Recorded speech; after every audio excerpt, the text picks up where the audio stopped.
Hi guys, it's Jacob on the one up top, and we're doing the preview of Chelsea at home to Brighton, which is kicking off in 45 minutes. So for the first time, I've had the opportunity to speak to a fan, and we know the lineup of the game. This is John, who's on this for the first time. We've seen the lineup for Chelsea, where they've gone 3-4-3 with Azpilicueta, Silva, and Zuma at the back, Reece James and Alonso wing backs, Jorginho and Kovacic in midfield, Ziyech, Pulisic and Werner as the forwards. So no Mason Mount, but probably rested for the Champions League. The same with Christensen. Thiago Silva being back is a big one, especially with his big game experience. So if I go for West Brom, they've gone 5 at the back with Townsend and Furlong as fullbacks rather than wing backs. Ajayi, Bartley and O'Shea with Johnson in goal. Phillips, Yokuslu, Maitland-Niles and Pereira and Danya up front. So you'd like to think they're just there for the hit and hope, hopefully. So yeah, John, well, first of all, how do you feel about that lineup, today's game, and Chelsea in general? Yeah, I think it's a good lineup. It's a good lineup. It's a strong attacking lineup. I mean, if you was to say to us, Chelsea fans 15 games ago that Andreas Christensen might be rested because of a Champions League game, we'd laugh at you. But it's he's come on leaps and bounds. But he's just got to keep it. He's got to keep that. He's got to keep that up. It's one of the things he's been inconsistent. But yeah, it's a strong lineup. It's a good strong lineup. It'll be interesting. It's not too much similar to when we played him at the Hawthorns as well. So obviously Thiago Silva made his debut against the Hawthorns and he made a horrible mistake. So hopefully he doesn't do that again. But yeah, it's a good strong lineup. Happy with that. But yeah, I think we need to go full front at the start. Try and hit them nice and early, and that's when they open up then, because Sam Allardyce team they like to shut up shop. There you go. So you look at the lineup, Werner's included. I like to see managers do that, because obviously he's had a nightmare of an international week, and before that he was off form. So I like that the manager gives him that. They're both German. As on a human aspect, you'd want Werner to go and score, because you wouldn't be surprised if he's, you get players historically that go through depression and things like that. It's a lot of pressure on your shoulders. So on a human level, you'd want him to go and score and hopefully get off his chest. But I think this is the banker for the weekend. You got Chelsea that have won 4 out of the last 5 at home, and that includes games against Man United, Atletico, and they haven't even conceded any goals. And then West Brom on the other hand have gone away 5 times and they've only scored 2 goals. So it's going to be difficult for West Brom. I think if Chelsea score early, they open up the floodgates. If West Brom keep it 1-0 or 0-0, then West Brom are the sort of team that against anybody they can get a result. They got a result at City away earlier in the season. I think West Brom's issue isn't defending; it's scoring. Like I don't remember West Brom getting whipped. They lose, but they don't.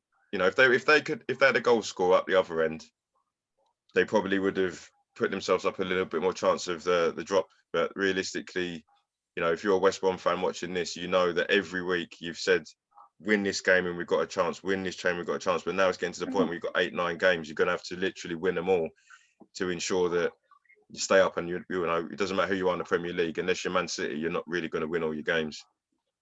I think there was a game I watched West Brom a few weeks, probably about a month ago. And if it was to sum up West Brom, I think from my perspective, it was the game they played against Burnley.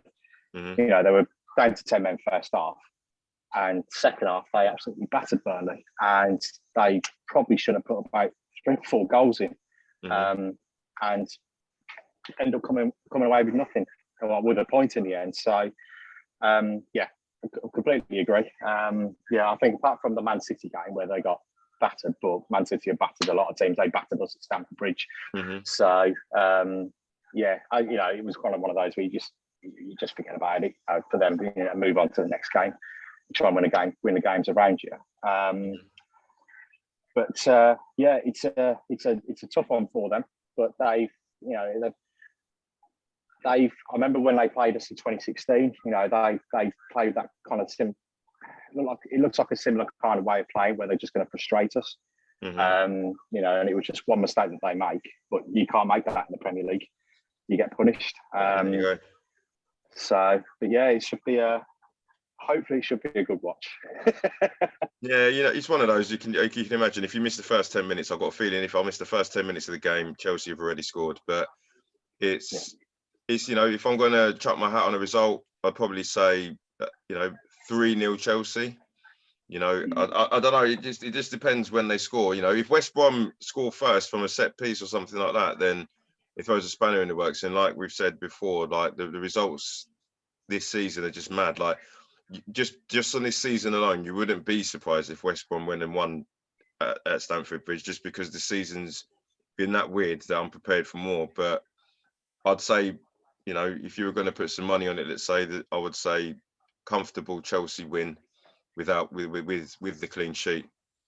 So what would you say? Yeah, I'm gonna stick with I'm gonna say 2-0. Only because we played Sheffield United twice, West Brom, and we played Fulham. And the 4 games we played against them, we really struggled to open them up. And even Sheffield, you know, when they even scored against us first at Stamford Bridge as well. And then, you know, when we started to get the goals flowing again, in the end we won the game 4-1.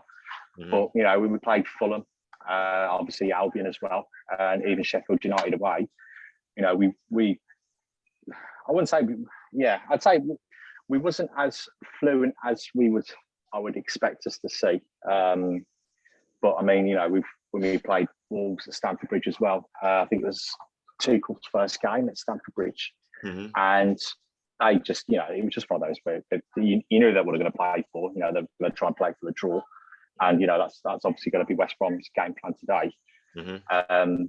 And yeah, we need to hit them early. And get them to open up as well. There you go. So yeah, but you know, you always recall, you know, I mean, West Brom have gone to Man City and they've got a point. They've gone to Anfield and they've got a point as well. So you know, we can't underestimate it. There's going to be a tough game, but yeah, hopefully it's fun. Hopefully it's a banker. And yeah, few goals would be nice, but nah, 3 points is massive, especially the next three games coming up as well. We need to get a good momentum going now. So make sure we just catch up with Leicester, catch up with United, and just try and move away from the Europa League places now. So yeah. So I think you're right there. As a Chelsea, if I was a Chelsea fan, I would look at it and think, you know, your next 3 games are quite well in terms of Chelsea. They're easy points. I think you've got Fulham, you got West Brom. We've got Palace away next game. We've got Fulham at home. But then I think after that, I'm pretty sure we've got Man City, Arsenal, and Leicester. So we have got a tough fixture list coming up probably over the next month. So we need to get a good momentum going for those games, especially the Man City one. You know, we need to be 100% of that. If you're not, then you're going to get turned over. I think you've been dealt a nice hand though, because in the next sort of month you've got to concentrate on those 3 Premier League fixtures as well as 2 Champions League games against Porto. So you've got fixtures there that you can rotate around those Champions League fixtures. Yeah. So you know, you imagine if you had Champions League games and you had to play your Cities, your Leicesters, and your Arsenals, you'd be very hard to rotate, because then you'd have to maybe sacrifice your Premier League position to ensure qualification in the Champions League. But I think definitely. If you win your next 3 games, I think you'll be a front runner. I can see Leicester or Man United, one of them, dropping points in the next few games that they've got. So it's an opportunity for Chelsea to win 3 on the bounce and probably push into 2nd or 3rd. So you could do well. But anyway, John, I'll let you crack on and watch the build-up and the rest of the game. But then, you know, I'm off to go play football now. So when I come back from football, I'll give you a bell to do the review of the game, mate.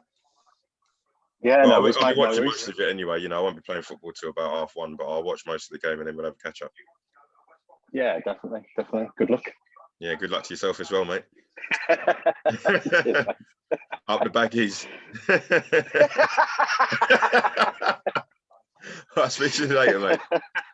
Speak to you later, mate. See you later. See you later.